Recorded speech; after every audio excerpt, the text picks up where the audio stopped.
after killing of the demon known as Pralambasura. After the incidents of extinguishing the devastating fire, Krishna, being surrounded by his relatives, friends, cows, calves, and bulls, and being glorified by singing of them, entered again Vṛndāvana, which is always full of cows. While Kṛṣṇa and Balarāma was enjoying life in Vṛndāvana, in the midst of the cowherds boys, girls, and cowherds men, gradually the season changed into summer. The summer season in India not very much welcome. Western countries, they prefer a place where it is warm, but India, when there is summer, the temperature is very high, and therefore people do not like it very much. But in spite of excessive heat of the summer outside, in Vṛndāvana, everyone is pleased to remain because the season appears to be just like spring. And this is possible only on account of Lord Kṛṣṇa and Balarāma's residing there. And they are even controller of Lord Brahmā and Lord Śiva. In Vṛndāvana, there are many falls, always pouring down water, and the sound is so sweet that it covers the sound of the crickets. And the water being sprinkled over the forest, it looks always very green and beautiful. The inhabitants of Vṛndāvana are never disturbed by the scorching heat of the sun, the high temperature of the summer season, because the lakes of Vṛndāvana, there are all round green grasses and various kinds of lotus flowers blown. Some of them are known as calves in Utpal. And the air blowing in Vṛndāvana is carrying the flavored dust of bull's litter and lotus flower. The waves of Jamuna and the lakes and the particles of water from the waterfalls, when they touch the bodies of the inhabitants of Vṛndāvana, automatically they feel a cooling effect. Therefore, practically, they have no disturbance on account of summer season. Vṛndāvana is such a nice place wherein flowers are always blooming, various kinds of decorated deers, birds are chirping, the peacocks are crowing and dancing, bees are humming, the cuckoos are singing so nicely in 5 kinds of tunes, cranes are, etc. In such a nice, beautiful forest of Vṛndāvana, Kṛṣṇa, a reservoir of pleasure, pleased in blowing his flute and accompanied by his elder brother Balarāma and other cowherds, boys, and cows, enter to enjoy the atmosphere. Just in the midst of green, newly grown leaves of the trees, these flowers resembling the peacock feather, garlanded by a bunch of such flowers and decorated by the saffron-colored chalk on their body, both Rama and Krishna, accompanied by their cowherds boy friends, sometimes were dancing, sometimes they were singing, and sometimes wrestling with one another. When Krishna was dancing, some of the cowherds boys were singing, and some of them were playing on the flute, and some of them were bugling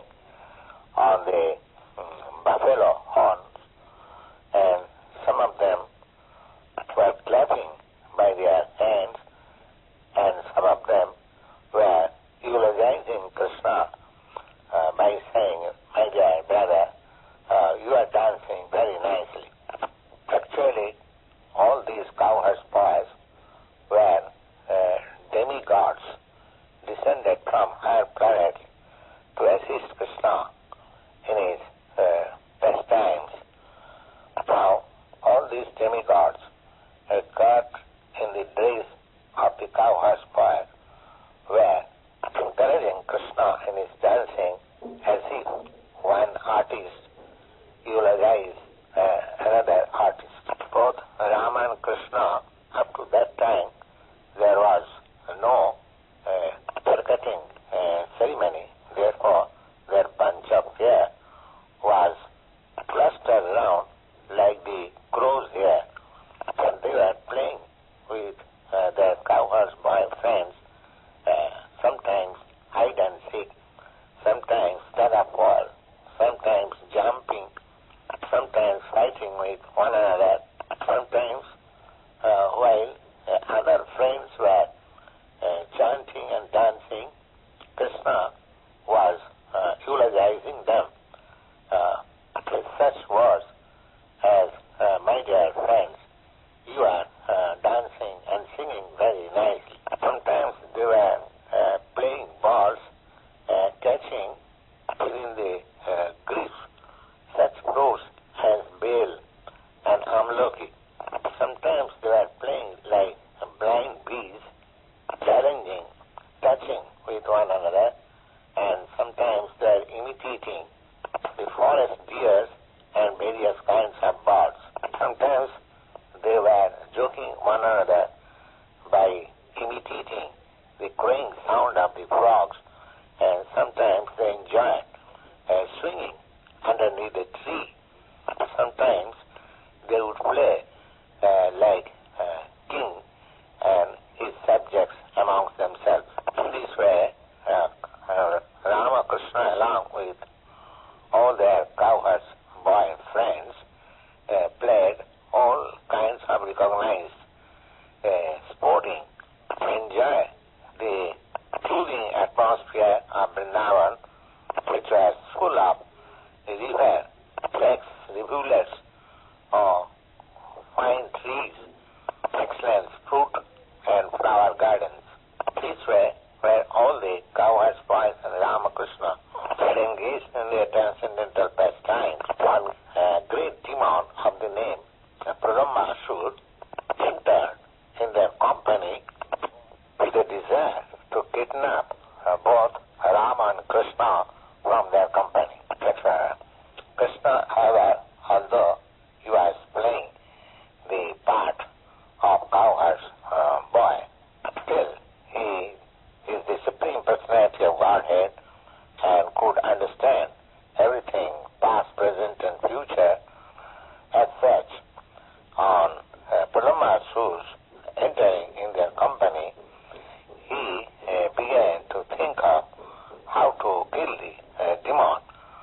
And while he was thinking so externally, he received him as a friend, calling him, "Oh, my dear friend, it is very good that you have also come to take part in our pastimes." Krishna then called for all his friends and then ordered them that now we shall play in pairs. Now we shall challenge one another in such playing of pairs. On this proposal, all the cowherds assembled together, and some of them took the side of Krishna and some of them took the side of Balarāma. And after this, they arranged how to play in duel. The proposal was that somebody would take other on his back as horse carries the master if one is defeated. The arrangement was made that in duel fighting, the defeated party will carry the victorious party on his back.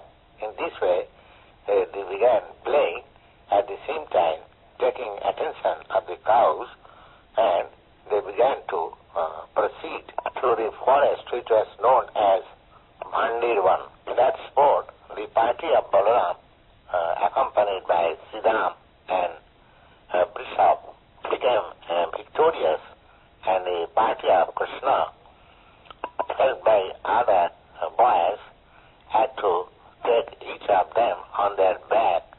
Thus they reached the extreme of the Mandi forest. The Supreme Personality of Godhead, Krishna, being defeated, had to carry on his back Siddhama.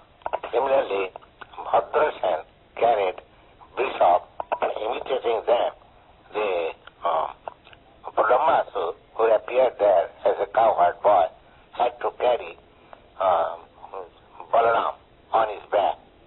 The demon Pralambāsura was the greatest amongst the demons, and he thought that Krishna was more powerful, and in order to avoid the company of Krishna, he carried Balarāma farther away from the place where they were to get down. The demon Pralambāsura was undoubtedly very strong and powerful. Still, he was carrying Balarāma, who is compared with a mountain. Therefore, while carrying Balarāma, he was feeling too much burden.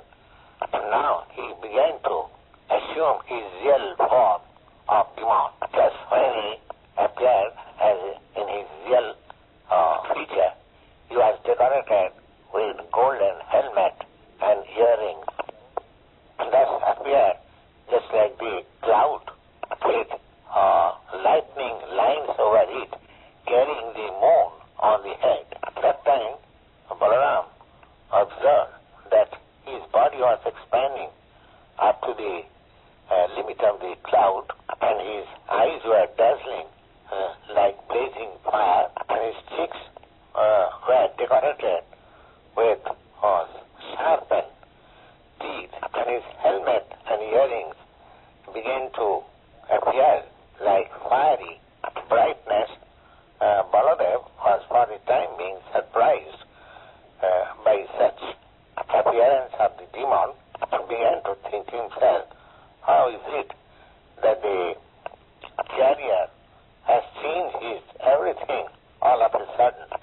When Balarāma was settled up in his mind, and he could understand that he was being carried away from his friends by the demon with a view to kill him, immediately he struck the head of the demon with a strong fist, as if the king of the heavenly planet strikes the mountain with thunderbolt.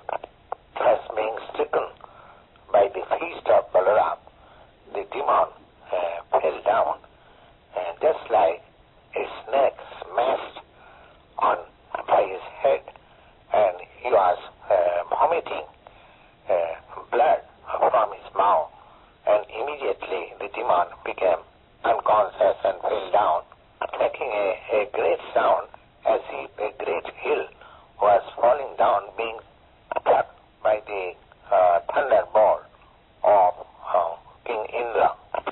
And Pralambāsura, the great demon, was thus killed by Balarāma. At that time, all the cowherds boys rushed together there, being astonished by the ghastly scene. They began to enthuse Baladevji with the words, well done, well done. All of them began to embrace Balarāma in great affection, and all of them were thinking that Balarāma has returned from death. This way, all of them began to eulogize Balarāma and offered their blessings of congratulation. The great demon Pralambāsura, thus being killed, all the demigods in the heavenly planet became very well satisfied and began to shower flowers on the transcendental body of Balarāma. They also began to offer congratulations to Balarāma by saying, well done, well done. Thus ends the Bhakti-Vedanta part of the 18th chapter, Krishna, in the matter of killing the Pralambā demon.